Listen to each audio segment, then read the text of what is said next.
Hello my lovely lovely students, कैसे हैं आप लोग। This is me Nidhi Gupta, your English coach. बहुत सारे बच्चों ने मुझे मैसेजेस किए कि मैम क्लास 11 का जो पूरा सिलेबस है एग्जैक्टली हमें एक बार बता दीजिए, क्या स्ट्रैटेजी होनी चाहिए जो हमें फॉलो करनी है क्लास 11th में स्टार्टिंग से, जिससे कि हमारा बेस अच्छा हो और 12th में जाने के लिए हम और अच्छे से प्रिपेयर कर सकें, राइट। तो आज के वीडियो में मैं आपको बहुत अच्छे से समझाऊंगी कि क्लास 11th में कैसे अपनी इंग्लिश की तैयारी करनी है।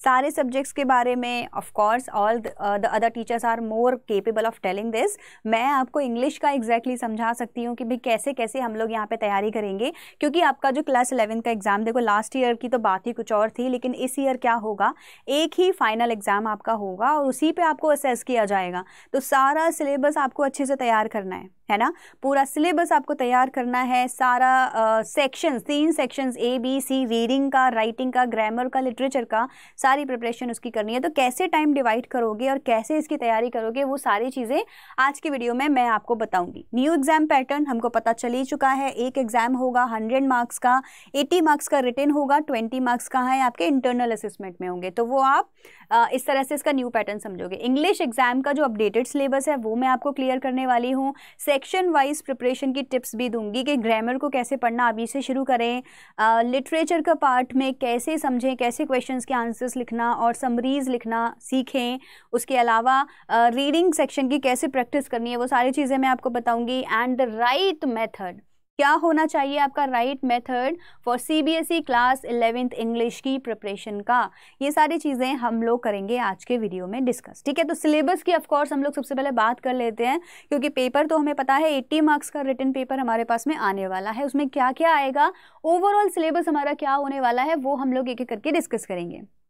सबसे पहले सेक्शन ए आपका एक रीडिंग सेक्शन होगा, जिसमें आपको क्या होंगे, 2 पैराग्राफ्स दिए जाएंगे। डिटेल में मैं आगे और आपको बताऊंगी, अभी आप समझ लो 18 + 8 मार्क्स का ये आपका होने वाला है, 26 मार्क्स इन टोटल, ठीक है। 18 मार्क्स में आपको क्या मिलेगा, 2 पैराग्राफ मिलेंगे, एक आपका डिस्कर्सिव होने वाला है, एक आपका फैक्चुअल होने वाला है, और उसके बाद में जो नेक्स्ट 8 मार्क्स हैं इसमें आपको उनमें से एक समरी पूछी जाएगी और एक नोट मेकिंग पूछा जाएगा, राइट।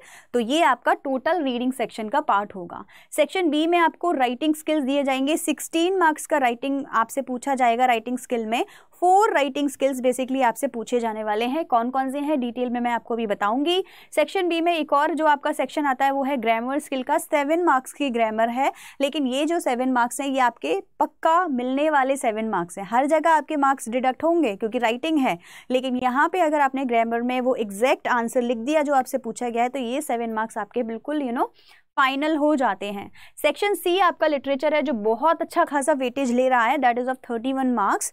और लिटरेचर जो है ना, क्लास 11 की सक्षम बैच के बच्चे ऑलरेडी अड्डा पे क्लास 11th में इंग्लिश की क्लासेस में मेरे साथ में पढ़ रहे हैं। यू ऑलरेडी नो कि कितना डीप लिटरेचर लिखा हुआ है, right. The literature is quite deep and जो लेवल है लैंग्वेज का वो भी अच्छा खासा है। अब इससे आपको ये समझ आ जाना चाहिए कि इन क्वेश्चंस के जो आप आंसर लिखेंगे ना बच्चे, they are not going to be as short as you have already done. जो आप ऑलरेडी लिख चुके हैं, इतने छोटे छोटे इजी सिंपल आंसर्स नहीं लिखने हैं आपको। इस बार आपका राइटिंग स्किल, आपका राइटिंग लेवल बढ़ जाना चाहिए और ज़्यादा, और अच्छे से एक्सप्लेन करके आपको आंसर्स देने हैं। उन कीवर्ड्स को यूज़ करना है जो चैप्टर में आपको सिखाए गए हैं।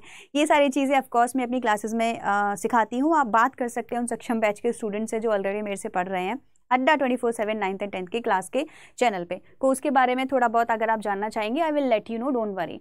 Section A is of reading section, 18 marks का है। मैं आपको समझा देती हूँ एग्जैक्टली क्या क्या होने वाला है। सो 1 अनसीन पैसेज जो होगा आपका, that is going to be a discursive paragraph, ठीक है। कौन सा होगा, एक डिस्कर्सिव पैराग्राफ होगा जिसमें 10 मार्क्स की आपसे पूछी जाएगी। कोई भी क्वेश्चन हो सकता है, मल्टीपल चॉइस से रिलेटेड हो सकता है, ऑब्जेक्टिव भी हो सकता है।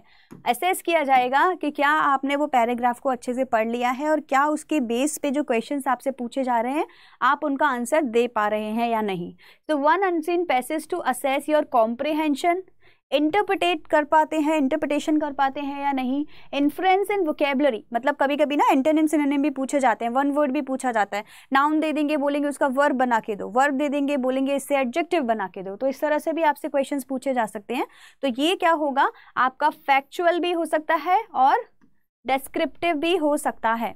और literary. So case based paragraph एक फैक्चुअल होगा, उसमें क्या होगा आपका कोई डेटा दिया जाएगा, कोई चार्ट दिया जाएगा आपको, या कुछ भी टेबल फॉर्म में दिया जा सकता है और आपसे उससे रिलेटेड क्वेश्चंस किए जाएंगे। ये होगा 8 मार्क्स का, ये होगा 10 मार्क्स का। सो 18 मार्क्स का रीडिंग कॉम्प्रिहेंशन। आप 9th और 10th ऑलरेडी दे चुके हैं, तो आई अज्यूम कि आपको पता है कि किस तरह से पैटर्न क्वेश्चन का होता है, राइट। तो ये हो गया आपका रीडिंग कॉम्प्रिहेंशन। इसके बाद में क्या होगा, उन्हीं रीडिंग कॉम्प्रिहेंशन में से आपको एक नोट मेकिंग दी जा सकती है और एक समरी दी जा सकती है समराइज करने के लिए। नोट मेकिंग है 5 मार्क्स की, जिसमें क्या डिडक्ट होगा, आपका टाइटल का 1 मार्क होगा। जब आप नोट लिखेंगे उसका टाइटल आप क्या दे रहे हैं, तो don't forget to put the title. की ग्लोसरी पूछी जाएगी, मतलब कि एग्जैक्टली इसमें आपने क्या वर्ड्स यूज किए हैं। मैं बोलती हूँ ना कीवर्ड्स, वैसे वाले वर्ड्स आपने क्या यूज किए हैं। और नंबरिंग एंड क्या है ये, इंटेंडिंग के आपको नंबर मिलने वाले हैं, कैसे आपने उनको लिखा है। नोट्स के आपको 2 मार्क्स मिलने वाले हैं, ठीक है। नोट्स के कितने मिलने वाले हैं, 2 मार्क्स मिलने वाले हैं। नाउ समरी में 50 वर्ड्स की समरी आपको लिखनी है, 3 मार्क्स की है। कंटेंट के 2 मार्क्स, एक्सप्रेशन का 1 मार्क आपको मिलेगा। इस तरह से ये हो गया आपका रीडिंग सेक्शन का समरी और नोट मेकिंग का। तो ये आपको एग्जैक्टली समझना है कि नोट मेकिंग कैसे करेंगे, हेडिंग उसकी कैसे देंगे, समरी में कंटेंट और एक्सप्रेशंस को यूज़ करने का जो आपका तरीका है, किस तरह से आपने फॉर्मेट किया है अपने समरी को, इसके आपको 3 मार्क्स मिलने वाले हैं। तो टोटल ये आपका 8 मार्क का हो गया। क्लियर हो गया। तो ये था हमारा सेक्शन ए, रीडिंग सेक्शन, जो कि बहुत ज़्यादा वेटेज रखता है और क्लियर करना है कि आपको अच्छे मार्क्स इसमें लेके आने हैं। कैसे करोगे इसकी तैयारी, अभी आगे बात करेंगे इस बारे में। नेक्स्ट हम लोग बात कर लेते हैं अपने ग्रामर सेक्शन की। 7 मार्क्स का है, मैं आपको ऑलरेडी बता ही चुकी हूँ। टेंसेज, क्लॉजेज, गैप फिलिंग के फॉर्म में आपसे पूछे जाएंगे। बहुत सारी एक्सरसाइजेज हैं जो मैं ऑलरेडी आपको यूट्यूब के जितने भी सेशंस होंगे उसमें कराने की कोशिश करूँगी। बाकी सक्षम बैच के स्टूडेंट्स को मैं और रुबैका मैम तो वैसे भी करा ही रही हैं। तो इसमें हम लोग क्या करेंगे, टेंसेज पढ़ेंगे और क्लॉजेज समझेंगे कि कैसे होते हैं। इसके अलावा ग्रामर एक सीरीज संडे को आती है चैनल पे, अड्डा 24/7 9th और 10th के चैनल पे। तो वहाँ भी मैं कोशिश करती हूँ कि ये सारे ग्रामर के बेसिक और एडवांस्ड कॉन्सेप्ट्स को क्लियर करती रहूँ। तो आप वहाँ भी वीडियोस देखते रहना, ठीक है। तो गैप फिलिंग सबको पता है ना कैसे होती है। सेंटेंसेस होते हैं, बीच बीच में गैप्स होते हैं, तो उन गैप्स को आपको फिल करना होता है। एक गैप का 1 मार्क आपको मिलने वाला है, ठीक है। सेंटेंसेस, क्लॉजेस आपको समझने हैं। इसके अलावा पार्ट्स ऑफ स्पीच प्लीज सब लोग एक बार कर लेना, क्योंकि ये जो है ना, ये गैप फिलिंग ये ऐसे ही नहीं हो जाती है। यहाँ पे कुछ भी पूछा जा सकता है आपसे टेंसेज एंड क्लॉजेस के अलावा भी। तो ये भी एक पार्ट है जो आपको इसमें अच्छे से समझना चाहिए। Reordering of the sentences and transformation of the sentences grammar का ही बहुत इंपॉर्टेंट पार्ट है। अगर मैं छोटे छोटे लॉन्ग स्टोरी को शॉर्ट करके आपको बताऊं तो ये एंटायर ग्रामर होती है। इसको इंटीग्रेटेड ग्रामर भी बोलते हैं, जिसमें आपसे अगर मैंने बोल दिया कि भाई इस सेंटेंस में बताओ मुझे मिस्टेक क्या है, कैसे बताओगे अगर आपको पूरा ग्रामर बेसिक कंसेप्ट ही नहीं पता है तो, राइट। तो मोस्टली आपको पूरी ग्रामर इसमें कवर करनी होती है। आप इसको ऐसे भी समझ सकते हैं कि ऑलरेडी 9th-10th में आप ऑलरेडी चीज़ें पढ़ चुके हो, यहाँ सिर्फ आपको उसको पॉलिश करना है। क्लियर हो गया। ये है आपका ग्रामर पार्ट। इसके बाद में सीधे आता है आपका राइटिंग सेक्शन। राइटिंग सेक्शन में हम देखो क्या क्या चीज़ें कवर करेंगे। सबसे पहले शॉर्ट राइटिंग में आपके पास में क्या होगा, क्लासीफाइड एडवर्टीजमेंट 50 वर्ड्स का लिखना है। फिर से वही फॉर्मेट के मार्क्स, कंटेंट के मार्क्स, एक्सप्रेशन के मार्क्स, ठीक है। ये हो गया आपका क्लासीफाइड एडवर्टीजमेंट। सेम आपका पोस्टर आएगा, 50 वर्ड्स में आपको यूज़ करना है। सेम मार्किंग आपको इसमें मिलने वाली है। दोनों ही चीज़ें आपकी कितनी होंगी, 3 मार्क्स की होंगी। 3 मार्क्स का क्या है आपका एडवर्टीजमेंट है, और 3 मार्क्स का यहाँ लिखा नहीं है, 3 मार्क्स का सेम आपका क्या है, ये पोस्टर मेकिंग है। उसके बाद में क्या हुआ, एक आपको लिखनी है स्पीच, कितने मार्क्स की होगी, 5 मार्क्स की होगी। कंटेंट, एक्सप्रेशन और फॉर्मेट की मार्क्स हैं उसमें। एक आपको लिखनी है डिबेट। ये सारी चीज़ें ऑफ कोर्स हम आपको एक एक करके समझाएंगे, डोंट वरी। डिबेट में आपको क्या करना है, 5 मार्क्स का है। फॉर्मेट, कंटेंट और एक्सप्रेशंस आपको यहाँ पे भी इसके मार्क्स मिलने हैं, ठीक।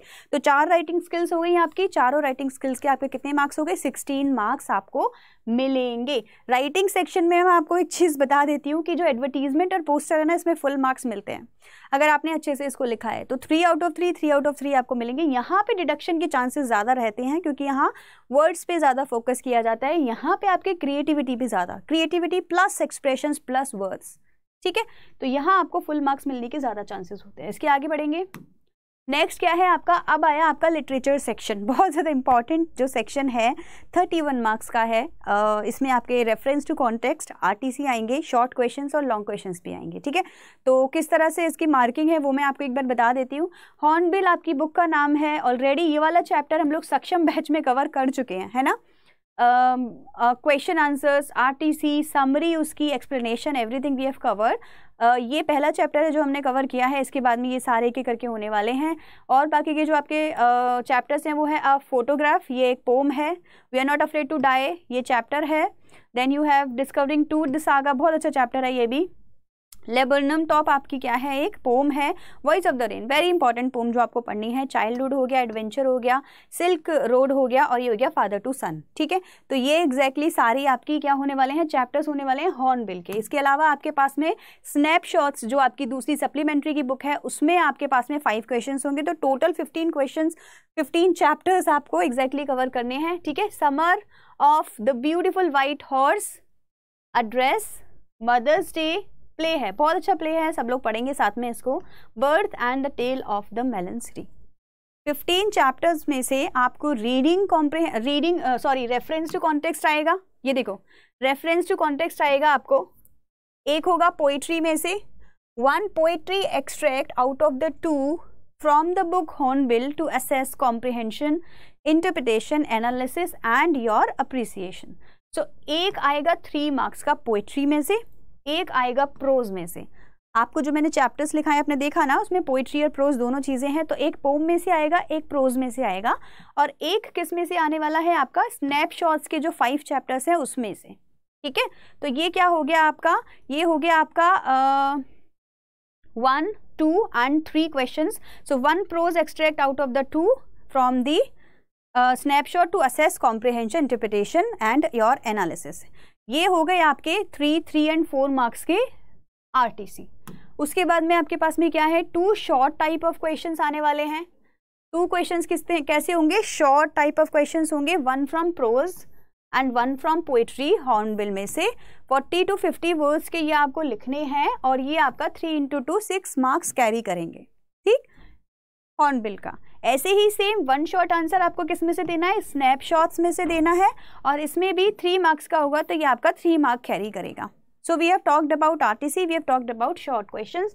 Now will come your long questions. कितने लॉन्ग क्वेश्चन है, ऑफकोर्स एक होगा आपका प्रोज या पोइट्री में से किसी एक में से भी हॉर्नबिल का, है ना। 120 to 150 वर्ड्स में आपको ये लिखना है। इसमें कुछ भी पूछ सकते हैं, कोई इंसिडेंट के बारे में पूछ सकते हैं, किसी कैरेक्टर के बारे में पूछ सकते हैं, डायलॉग कंप्लीशन पूछ सकते हैं, समराइज करने को पूछ सकते हैं, थीम पूछ सकते हैं, सेंट्रल आइडिया पूछ सकते हैं, what is the message of the author to you, ये पूछ सकते हैं। सो रिलेटेड टू दैट एक क्वेश्चन आपका 1 आएगा लॉन्ग हॉर्नबिल में से, और दूसरा वाला जो है वो होगा स्नैपशॉट्स में से, ठीक है। सो 12 मार्क्स के आपके ये वाले क्वेश्चंस आपसे पूछे जाएंगे। क्लियर है, कोई भी डाउट है तो आप मुझे क्या करो, अभी बताना शुरू कर दो, क्योंकि 30 मार्क्स की आपकी ये लिटरेचर पूरी कैरी करनी है आपको, और बहुत अच्छा खासा 31 मार्क्स की अच्छा खासा वेटेज है लिटरेचर का। तो ये जो कोर्स है, मतलब बेसिकली सक्षम कोर्स जो हमारा है अड्डा पे, उसमें हम लोग ये सारे चैप्टर्स को भी तैयार करा रहे हैं। बार बार मैं आपको इसीलिए बोल रही हूँ कि एक बार आप इस सक्षम बैच में ट्राई कर लो पढ़ाने के लिए, क्योंकि वहाँ जो रुबेका मैम है और मैं हूँ वहाँ पे जो आपकी तैयारी करा रही हूँ, we are trying our best to give you the best content over there. देखो बच्चों, होता क्या है ना, आपको YouTube पे सब कुछ मिल जाएगा, ये सच है। हो सकता है आपको किसी ग्रुप में, टेलीग्राम में, व्हाट्सएप में, इंस्टाग्राम के किसी भी ग्रुप में, हो सकता है आपको बहुत सारा कंटेंट मिल जाए फ्री में, किसी के नोट्स मिल जाए, लेकिन इन सब चीज़ों को इकट्ठा करते करते आप कितना एनर्जी और कितना टाइम वेस्ट करते हैं अपना, क्या आपने उस चीज़ के बारे में सोचा है? यहाँ इस समय स्टूडेंट लाइफ में अगर आपके पास में कुछ भी सबसे ज़्यादा ज़रूरी है ना, वो है आपका टाइम एंड एनर्जी। टाइम को अच्छे से इन्वेस्ट करो और एनर्जी को करेक्ट डायरेक्शन में इन्वेस्ट करो। ये जो हमारा कोर्स है जो हम आपको दे रहे हैं, वो इतना ज़्यादा एक्सपेंसिव बिल्कुल भी नहीं है कि इसकी वजह से आपको सोचना पड़े कि मैम हम इसको ले या ना लें, राइट। ये कोर्स आपको कुछ 2000 कुछ में मिलेगा अगर आप इसको बाय करते हैं तो, and the code that you have to put is S548। जब आप जाओगे ना वहाँ पे तो हो सकता है कुछ और ही कोर्स का प्राइस लिखा होगा, लेकिन आई अश्योर यू कि आपको ये 2000 से भी कम में मिलेगा। अगर आप S548 कोड वहाँ पे लगाते हैं तो। कुछ बच्चे यहाँ ह्यूमैनिटीज़ के होंगे और वो बोलेंगे कि मैम हम ये सक्षम बैच लेके क्या करेंगे, क्योंकि हमें साइंस और मैथ से कुछ लेना देना है नहीं, ना हमें साइंस पढ़नी है ना हमें मैथ पढ़नी है, तो हम सारा कोर्स लेके क्या करेंगे। तो आप लोगों के लिए हमारे पास में क्या है, हमारे पास में आपके लिए है एक इंग्लिश का कोर्स। तो जो ह्यूमैनिटीज़ के स्टूडेंट्स हैं वो लोग क्या कर सकते हैं, वो लोग ये वाला कोर्स परचेज कर सकते हैं, जिसमें रुबैका मैम और मैं आपको इंग्लिश वहाँ पे सारा जो मैंने आपको समझाया है कवर कराएंगे। कुछ सक्षम बैच के बच्चे ऑलरेडी देख रहे होंगे, क्योंकि आप ही लोगों ने बोला था सिलेबस ओवरव्यू देने के लिए। तो of course you are already a part of our family, don't worry. ये प्राइस इसका नहीं है। जब आप ये वाला कोड यहाँ लगाएंगे S548, तो इसका प्राइस आई थिंक 1300 कुछ का प्लस हो जाने वाला है। दिख रहा है आपको, ये यहाँ लिख देती हूँ, 1300 कुछ का ये वाला प्राइस हो जाएगा। तो डोंट वरी, बहुत ज़्यादा सस्ता है ये। 1 ईयर का सब्सक्रिप्शन आपको इसमें मिल रहा है। आप एक बार जाओ तो वेबसाइट पे चेक कर लो कि एग्जैक्टली क्या क्या चीज़ें हैं। टीचर्स के बारे में भी आपको सारी इन्फॉर्मेशन इसमें मिल जाएगी। Let me just show you this once. मैं आपको एक बार दिखा देती हूँ, एक सेकेंड रुको। अगर आप जाओगे अड्डा 24/7 की एप्लीकेशन पर, वेबसाइट पर, तो यहाँ पे आप ऑल कोर्सेज में स्कूल वाले सेक्शन में जाना। क्लास 11th में जब आप जाओगे तो आप देखोगे कि ये है सक्षम बैच इंग्लिश का। अगर आपको बाय करना है, आप वैसा वाला भी कर सकते हो, लेकिन इंग्लिश का अगर आप करोगे तो यहाँ पे आपको अप्लाई करने को मैंने आपको क्या बोला था, I told you to apply. ओहो, ये आएगा ही नहीं शायद से। आया okay. So I told you to apply S, है ना, एंड 548। अगर आप ये अप्लाई करोगे तो आप देख लो ये कोर्स आपको कितने का पड़ रहा है। ऑलराइट, सो दिस इज 1379 का आपको ये टोटल कोर्स 1400 से भी कम में आपको ये पूरा इंग्लिश का कोर्स पड़ेगा। अगर आपको ये परचेज नहीं करना है, आप अगर किसी साइंस या कॉमर्स बैकग्राउंड के स्टूडेंट हैं, then you can buy the entire course. Will show you that as well. ठीक है, Saksham batch for physics, chemistry, mathematics, biology, और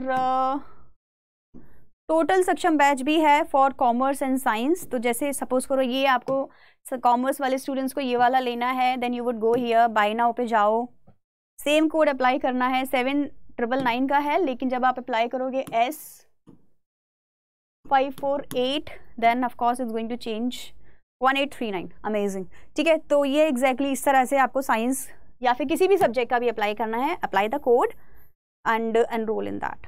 ये आपको छोटी सी इन्फॉर्मेशन देनी थी, जो कि मुझे लगता है कि आप लोगों को डेफिनेटली ट्राई करनी चाहिए। This is going to be your entire portion.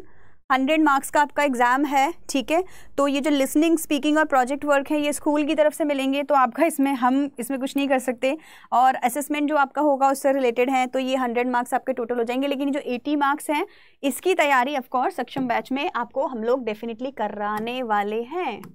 All right, चलो। तो कुछ बच्चों को मुझसे ये जानना था कि मैम रीडिंग सेक्शन की कैसे प्रैक्टिस करनी है, या ये जो टिप मैं आपको देना चाहती हूँ कि बेटा आपको क्या करना है, 2023 की जो आपके एग्जाम होने वाले हैं, प्रैक्टिस आपको रेगुलरली करनी पड़ेगी अपने रीडिंग सेक्शन की। क्योंकि क्या होता है ना, एग्जाम टाइम पे आप लोग चाहते हो कि मैम समझ नहीं आता, सॉल्व नहीं हो पाता, इतना डिफिकल्ट था। बेटा डिफिकल्ट वो नहीं होता, डिफिकल्ट वो आपको इसीलिए लगता है क्योंकि पूरे ईयर तो आपने पढ़ाई नहीं की है ना, और एंड मोमेंट पे अब आप देख रहे हो कि इसको कैसे सॉल्व करना है। तो ये लास्ट में नहीं होगा, ये आपको रेगुलर हैबिट पढ़ानी पड़ेगी। अभी स्टार्टिंग के डेज हैं, तो एक हफ्ते में एक, ठीक है, एक हफ्ते में एक रीडिंग कॉम्प्रिहेंशन आप लोग कोशिश करो कि ज़रूर से ज़रूर सॉल्व करो। बहुत सारे रीडिंग कॉम्प्रिहेंशन ऑलरेडी हैं। आप 10th करके आ रहे हो, तो आपको याद होगा जितने भी ग्रुप्स में से आपने रीडिंग कॉम्प्रिहेंशन के प्रैक्टिस सेट पेपर लिए थे, या जो भी प्रैक्टिस सेट पेपर के लिए थे, वहाँ जाओ, रीडिंग कॉम्प्रिहेंशन सॉल्व करो। लेवल सेम ही है, ठीक है, लेवल आपका 10th और 11th का सेम ही है। डिफ़िकल्ट ईजी जो भी है उनको सॉल्व करो। एक रीडिंग कॉम्प्रिहेंशन रोज सॉल्व करा करो।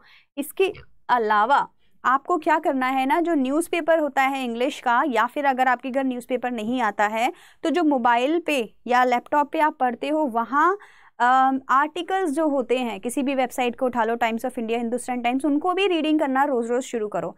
उससे दो चीज़ें होंगी, एक तो आपकी कॉम्प्रिहेंशन स्किल बढ़ेगी। ज़रूरी थोड़ी है कि कोई पैराग्राफ मिलेगा उसी को आप पढ़ोगे, कहीं से कुछ भी उठाओ और उसको रीड करो, ताकि आपकी कॉम्प्रिहेंसिव स्किल, मतलब कॉम्प्रिहेंशन करने की जो स्किल है वो इतनी अच्छी हो जाए, as soon as you read something you understand it in one go. क्या होता है जब आपके पास में रीडिंग कॉम्प्रिहेंशन आता है, सबसे ज़्यादा टाइम किस में लगता है? उसको समझने में, है ना? तभी तो हम क्वेश्चंस को समझते हैं और उनके आंसर्स लिखते हैं। लेकिन सोचो अगर रीडिंग आपकी इतनी अच्छी हो जाए कि जैसे ही आपने किसी न्यूज़पेपर में पढ़ा, किसी आर्टिकल में पढ़ा, आपको एक बार में समझ आ गया। वो कैसे होगा? वो प्रैक्टिस से होगा। कैसे करोगे वाली प्रैक्टिस? जितना भी हो सके कोशिश करो newspapers and articles, newspaper internet पे जितने भी वेबसाइट्स हैं उनके आर्टिकल्स को पढ़ा करो। और जो करंट अफेयर्स हैं, लाइक आजकल जो अफेयर्स चल रहे हैं, जो न्यूज़ है, उसको और अच्छे से पढ़ो, क्योंकि उसी के बेस पे आपको ये रीडिंग कॉम्प्रिहेंशन दिया जाता है। ठीक है, नेक्स्ट है आपका ग्रामर एक्सरसाइज की प्रैक्टिस करने के लिए। मैं आपको ऑलरेडी बता चुकी हूँ, आपके एग्जाम में जो आ रही है वो इंटीग्रेटेड ग्रामर आ रही है, मतलब कि सब कुछ आ रहा है। इसके लिए बहुत ज़्यादा ज़रूरी है कि आप एडिटिंग की एक्सरसाइजेस, गैप फिलिंग की एक्सरसाइजेस करते रहें। अगर आपके पास में नहीं है ये एक्सरसाइजेस, आप मुझे कमेंट में बता देना, मैं कोशिश करती हूँ आपको कहीं ना कहीं से लिंक प्रोवाइड कराती रहूँगी जिससे कि आप वो प्रैक्टिस कर सको। Internet is full of these exercises guys, आपको एक बार ट्राई करना है, कोशिश करोगे तो सब मिलेगा। कोशिश करो कि ज़्यादा से ज़्यादा ग्रामर की एक्सरसाइजेज आप डेली बेसिस पे सॉल्व करो। ठीक है, जहाँ भी एक्सरसाइज मिलती है उसको सॉल्व करो। मैंने एक ग्रामर की जो बुक्स होती हैं, है ना, इंपॉर्टेंट बुक्स, उसके ऊपर भी एक वीडियो बनाया है आजकल में ही शायद, या तो वो आगे या पीछे अपलोड हो गया है या होने वाला है। आप लोग देखना उस वीडियो को, वहाँ मैंने बुक्स भी रेकमेंड की हैं। उन बुक्स की एक्सरसाइजेज आप लोग सॉल्व कर सकते हो। Solve previous year question papers as much as possible. Class 11th के जितने भी प्रीवियस ईयर क्वेश्चन पेपर हैं आप सॉल्व करो। और देखो रीडिंग और ग्रामर में और राइटिंग में भी, राइटिंग में ऑफ कोर्स आपका राइटिंग सेक्शन अलग है, स्पेशली रीडिंग और ग्रामर में आपको जिस क्लास का मिल जाया करे ना प्रीवियस ईयर क्वेश्चन पेपर, उसी को सॉल्व करना शुरू कर दिया करो, क्योंकि ये दोनों पार्ट्स आपके बहुत ज़्यादा क्या है, कॉमन होते हैं। स्टार्ट रीडिंग लिटरेचर चैप्टर्स अभी से। ऐसा बहुत सारे स्टूडेंट्स के साथ में होता है कि वो अभी तो कुछ नहीं पढ़ेंगे, एंड टाइम पे वो रीडिंग करना शुरू करते हैं। मतलब मैं बता नहीं सकती, इस बार जो क्लास 10th का जो बैच आया था, लास्ट मंथ में बच्चे बोल रहे थे कि मैम इस चैप्टर की स्टोरी बता दीजिए। बेटा अभी से इसकी स्टोरी प्लीज़ पढ़ लो। अभी स्टोरी पढ़ोगे तो नेक्स्ट स्टोरी जब पढ़ रहे होगे तो ये याद होगी, उसके बाद में जब पढ़ोगे तो आपके न्यू आइडियाज़ निकलेंगे क्वेश्चंस के आंसर करने के लिए। तो अभी से ये सारे चैप्टर्स आपको पढ़ने शुरू करने हैं, please don't ignore this. Writing section में सबसे ज़्यादा इंपॉर्टेंट टाइम जहाँ आपको इन्वेस्ट करना है वो है आपका फॉर्मेटिंग में। आपने देखा होगा 4 राइटिंग सेक्शन आपके आ रहे हैं। आप जो मिस्टेक करते हैं वो बस वही करते हैं जहां आप लोग फॉर्मेटिंग गलत कर देते हैं। लिखा बहुत अच्छा है, समझा बहुत अच्छा है, लेकिन जो मार्क्स फॉर्मेटिंग में आपको मिलने वाले हैं वो आपके क्या हो जाते हैं, डिडक्ट हो जाते हैं। तो हमको कोशिश यही करनी है कि इनके फॉर्मेट्स अच्छे से समझने हैं। तो कैसे करोगे, एक नोटबुक लो, उस नोटबुक में ये सारे फॉर्मेट्स एक एक करके बना लो, लिख लो, और वहीं से हमेशा जब भी लिखो तो उसी पे लिखो। क्योंकि मैंने बहुत बच्चों को देखा है, मैम उन टीचर ने तो डिबेट में कुछ और सिखाया था, उन टीचर ने तो स्पीच में कुछ और सिखाया था। तो बेटा हर किसी का सिखाने का तरीका अलग होता है। आपको एक जो भी फॉर्मेट समझ आ गया है, आप उससे रिलेवेंट फील करते हैं, अपनी टीचर को, स्कूल वाली टीचर के पास जाओ और बोलो मैम प्लीज़ बताइए ये सही है या गलत है। मैम ने बोला सही है तो बस स्टिक टू दैट, ठीक है, क्योंकि वही आपकी नोटबुक चेक करने वाली है क्लास 11th में। स्टिक टू दैट और उसी को ही फॉलो करो, ये बहुत ज़्यादा ज़रूरी है। आई डोंट नो आप लोग कब समझोगे इस चीज़ को, बट ये वाला फॉर्मेट आपको क्या करना है, क्लियर रखना है। टाइम मैनेजमेंट तो पता नहीं कितनी बार मैं आपको बोल चुकी हूँ, वीडियोस भी बहुत सारे बनाए हैं कि अभी से अपना टाइम मैनेजमेंट देखो, समझो, बनाओ और कोशिश करो कि उससे स्टिक करो, क्योंकि ये जो क्लास 11th है बेटा बार बार नहीं आएगी, और आपको बार बार का शौक है तो हो सकता है आ भी जाए लेकिन of course I would wish you all the best कि आप अच्छे से अपना ये वाला ईयर यूटिलाइज कर रहे हैं। याद रखो क्लास 11th का one of the motives is that we are preparing you for class 12th के लिए प्रिपेयर कर रहे हैं, इसीलिए 11th में आपको न्यू कॉन्सेप्ट से क्लियर लाइक फेमिलियर कराया जा रहा है, जैसे 12th में आते आते कंफर्टेबल हो जाओ। सो ये मेरा भी ट्राई था आज आपको समझाने का। आई होप आपको वीडियो अच्छा लगा होगा। जो भी आपने मुझे बोला था भाई मैम सिलेबस का पूरा ओवरव्यू दे दो, वो मैंने दे दिया है, मेरी तरफ से टिप्स भी मैंने दे दिए हैं। बाकी आई एम ऑलवेज हियर, जो भी कुछ बोलना है कमेंट सेक्शन में मुझे बता दो, कोई भी कंप्लेंट है तो वो भी बता दो, कोई रिक्वेस्ट है वो भी बता दो। मैं आपको कहीं भी मिल जाऊंगी। Always be with me, always keep in touch, because you are my favourite batch, class 11 के बच्चे जो मुझे देख रहे हैं। 10th में मैंने आपको पढ़ाया है, you are my first online batch, so थोड़ा सा कनेक्शन आपके साथ में बहुत अच्छा सा है। Will meet you again, bye.